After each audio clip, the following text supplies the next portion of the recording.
Hi everyone, this is Ali John Chaudhary, psychotherapist, and today I'm here with author Fern Schumer Chapman, and this is Brothers, Sisters, Strangers video podcast. And today we have a wonderful episode on the concept of toxic positivity. It is so important for us to recognize this concept because this is something that happens to a number of us, and it's a particular form of gaslighting that I think will be interesting for our viewers to be made more aware about. So thank you so much for being here, Fern. It's great to be here. And this is such a slippery slope. You can be gaslit by this without knowing it. And we're going to talk a little bit about some of the phrases that people use. But I've had the experience from a relative who hates to talk about anything of significance because she simply doesn't want to address deep issues. And she has really clever ways of avoiding. So I'll say, I was really upset and troubled by something. And she will look out the window and say, oh, the weather's really changed. Did you see that bird? And I'm sitting there going, weather, bird?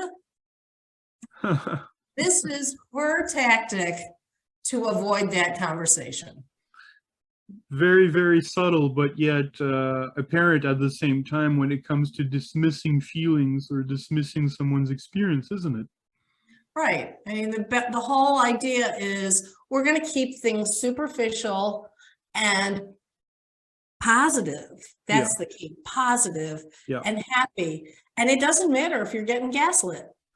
I find this so interesting because that's exactly what, toxic positivity is. It's keeping that positive mindset, no matter what difficult or risky situation you're going through. And, while it's a good thing to kind of be an optimistic person, in times of challenge, sure.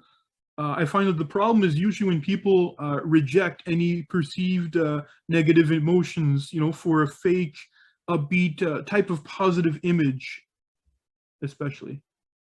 Well, and this is a great time to be talking about this because it was the holidays and there is a lot of projection of happy, wonderful photos all over social media.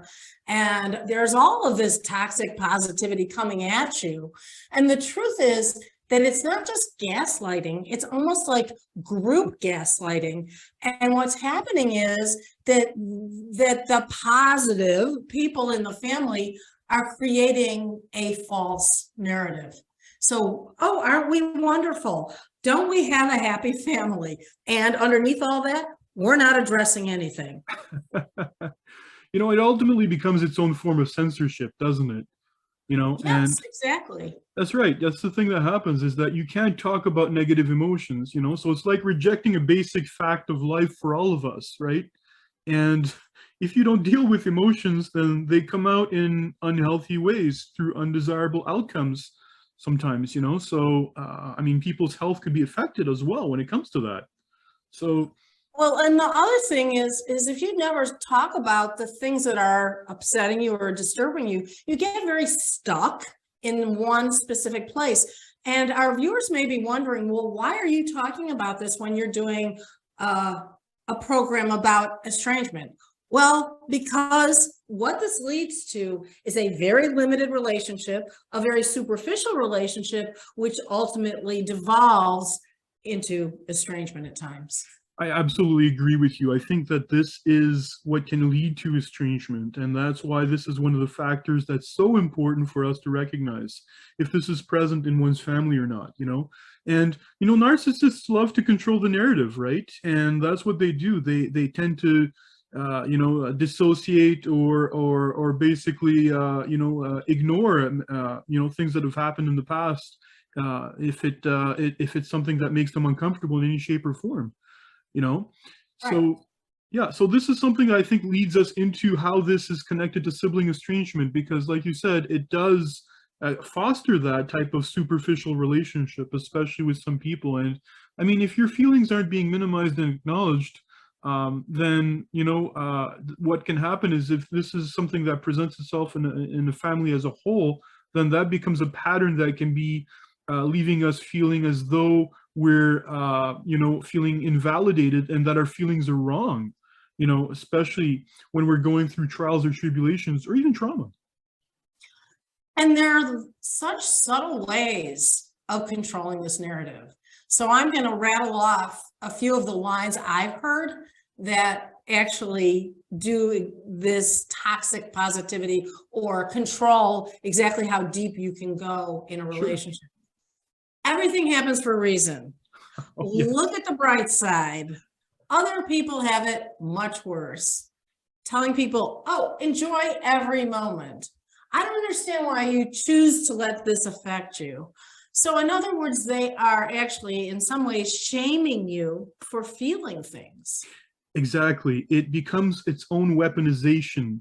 And I think that that's what's important in what you just said. There's a weaponizing nature to the positive statement because it's made to make us feel as less than for feeling that way, right? And you know, I like some of the statements you come up with, you know, the ones that you identified in terms of things happen for a reason. You know, it's again, giving meaning to something that, you know, is, you know, undesirable, you know, with regards to that, right? And I mean, it's easy for other people to say that, you know, but in the end, it's really about trying to navigate through adversity, and it just shuts it right down for us when it comes to hearing stuff like that, right? Right. And there's one phrase that I hear all the time now, which is the biggest shutdown of all. And here it is. It is what it is. Yeah. Yeah. How do you respond to that? Well, there is no response to that, really, right? It's like you said, it's designed to shut down a conversation, you know, and it's like we were saying earlier before the video, you and I, it's one thing when we say it, when we kind of want to maybe change the subject in some ways to something more pleasant. It's a choice we have ourselves. But when somebody else says it to us, it basically doesn't allow us to have an acknowledgement of our feelings or the sense that what we're saying matters, you know. And it's hard when you're experiencing that with somebody that's part of your family, like a, you know, a sibling and such, that, you know, doesn't do that, because we all need to have that, you know, in our lives. We all need to have these moments of vulnerability where we have our feelings acknowledged. Right. So what it does is it takes away any attunement that you were reaching out for.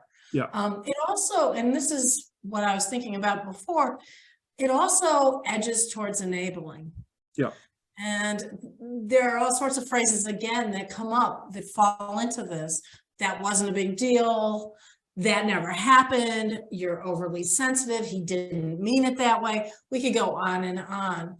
But the point is that it stops your vulnerability and your willingness to discuss your vulnerability. Exactly. It becomes a pattern where if you're going to be exposing yourself in a family or with a sibling like this, I mean, you can feel unfulfilled, you know, and instead of being uplifted and understood, which is a reflex we may have in terms of going towards our family, we're going to have the opposite effect, right? Feeling as though we're shut down, feeling as though what we say doesn't matter, feeling as though, you know, we're censored and such. So I think that that's important for people to understand, like if that's part of their family culture or with their sibling, which I sometimes like to call sibling culture, as a matter of fact, in the support groups.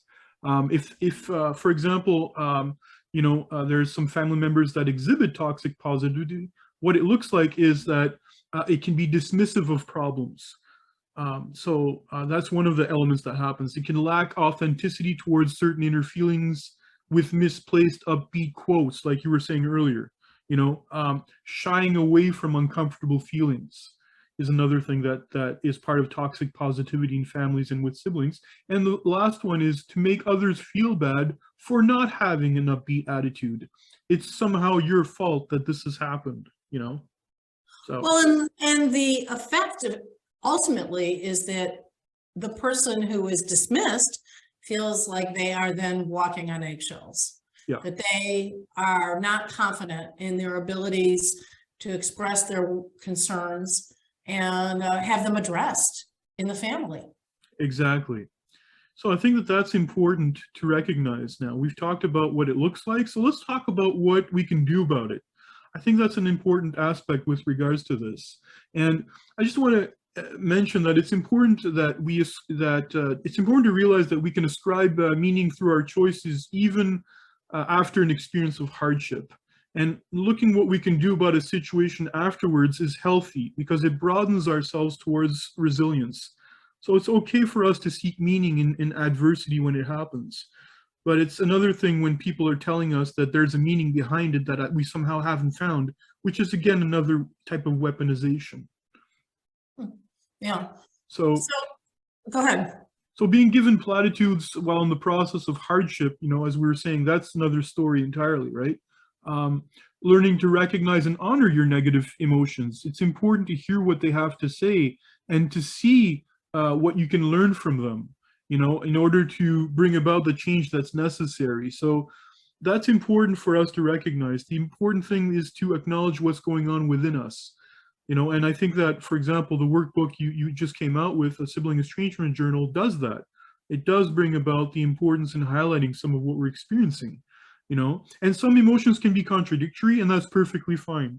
We're having human experience, all of us. So that's one thing. And I was thinking while you were talking that if you don't have these conversations, you are essentially stuck and freezing the relationship exactly where it is. Yeah. What people don't recognize often is these differences are opportunities to grow. Mm-hmm. Yeah. So I think that's important. I think that's the thing that happens, is to be able to learn from adversity and such, and is key, and the first thing we have to do is acknowledge the feelings and the emotions that we're experiencing. And I would say also what's important is to learn to open up to people that are safe, go towards people that are uplifting to you, and rather than the ones that tend to come up with hollow and empty statements. I think that's really, really important, to have people that will be able to acknowledge you and what you're going through, especially. And that can be within your family or outside of your family if needed. Right. You don't want to give the power to somebody else to completely control the narrative, because otherwise, then you've really denied yourself. Exactly. So again, I think that what we're alluding to here is the next step, which is to be gentle towards yourself, right? Mm-hmm. That you're not the best when you're going through adversity, and to have self-soothing towards yourself in key moments. And at the same time, learning which challenges you may have that require you to be firm when necessary, and to face them head on. That's also important. But it's gentleness is key, especially, and we forget about that sometimes. I'm hearing what you're saying, and of course agreeing that these are key, but I want to acknowledge how difficult this is when you have a group that's engaging in this behavior, because then you're really minimized and nobody's hearing you. Absolutely. And what we've talked about previously in other episodes still stands with everything we've mentioned, with regards to protecting yourself, shielding yourself if you need to, perhaps not disclosing certain things that will make you vulnerable with particular people. That's especially important as well, so you can still self-soothe when you're going through those particular experiences, where you're soothing yourself to stay calm, for example, and to not give in that way to that particular pattern, and I think that it's also good to get inspired about what we're going through as well, and to be conscious of what we learn from certain situations. It's oftentimes people that exhibit toxic positivity will be fatalistic, and it's another thing when we allow ourselves to get inspired by adversity, when we start to ask ourselves, what can we personally learn from this? That's something that can help to thwart and go beyond and transcend toxic positivity. That's a really good point. I think it's so important that you don't sacrifice your own sanity to maintain someone in the family's or the entire family's false narrative. Exactly. And I think that also just being mindful of what social media can do for you. Does it inspire you or bring you down? Right? Because a lot of times people will cherry pick their experiences. They'll put up nice images, nice helpful quotes, and sometimes the quote speaks to us. And when that does happen, that's great. But when it doesn't, and when it's just an oversimplification of something, then what it can do is it can have the opposite effect. So that's important to be mindful of that. If we're consuming too much social media, to be careful of that, right? Yeah, if you're looking for a blast of toxic positivity, go through your feed during the holidays. Now, the one place you won't find toxic positivity is on your page. Thankfully, yes. People are very mindful of that, and they really want to uplift themselves, and they do, of course, uplift each other, nurture each other, acknowledge each other, and that's what the Facebook group, Sibling Estrangement, Sharing, Coping, Connecting is all about. And writing is also something that can help to lessen rumination, and it can also have a purging effect of our negative emotions, which is why I sometimes tell people or have them tell their story, basically, in the Facebook page, so that way they have a place where they can be acknowledged as well. Right. And I always say, once it's on the page, you're not carrying it around quite as much. And it helps you to gain some perspective, because you see it on the page and you go, oh my gosh, what are they thinking? Exactly, right? So this has been wonderful so far, Fern. I think we're just about out of time, so we're going to have to wrap it up for today. This is a very important episode when it comes to identifying these particular key elements in toxic positivity. So, yeah. I was just going to say, and it's also subtle. So I think it's an important episode because it kind of opens your mind to how you may have been manipulated without your knowledge. Absolutely. So I completely agree with you. So let's talk about resources. What's the number one resource we'd like to recommend right now in the moment here that we have that we think our viewers would be interested in hearing of? What would be your resource that you'd like to share this time? Well, since we've been talking about writing, I'm going to have to go with the Sibling Estrangement Journal, which gives readers an opportunity to answer questions about their relationships with family members and explore what happened and how it's affected them. Yeah. I think that's a great resource. I'm looking forward to going through that myself, as a matter of fact. So at the same time, I think a good resource that's helpful on my end is the siblingestrangement.com website and blog. There are informative articles that can be helpful, uplifting, and very practical, actionable advice also that's helpful to our viewers. So. Well, I have to say, Ali John, this was a very productive episode, and I would say there was no toxic positivity in it. I like that. Thanks so much for doing this again, Fern, and I look forward to our next episode together. I do too. All right, you take care. Bye. Thanks. Bye-bye.